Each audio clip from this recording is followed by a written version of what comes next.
Some writers have explained the English Constitution thus: the king, say they, is one, the people another.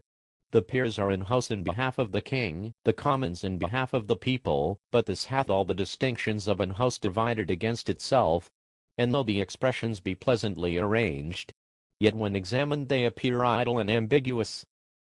And it will always happen that the nicest construction that words are capable of, when applied to the description of something which either cannot exist, or is too incomprehensible to be within the compass of description, will be words of sound only, and though they may amuse the ear, they cannot inform the mind. For this explanation includes a previous question, namely, how came the king by a power which the people are afraid to trust, and always obliged to check? Such a power could not be the gift of a wise people, neither can any power, which needs checking, be from God. Yet the provision, which the Constitution makes, supposes such a power to exist. But the provision is unequal to the task. The means either cannot or will not accomplish the end, and the whole affair is a felo de se.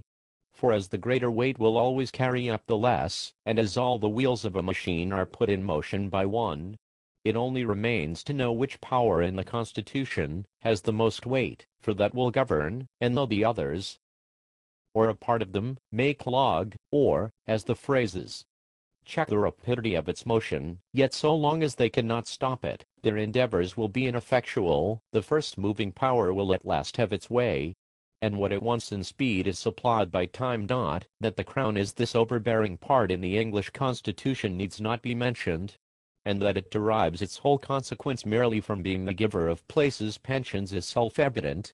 Wherefore, though we have, and wise enough to, shut and lock a door against absolute monarchy, we at the same time have been foolish enough to put the crown in possession of the key. The prejudice of Englishmen in favor of their own government by king, lords, and commons arises as much or more from national pride than reason.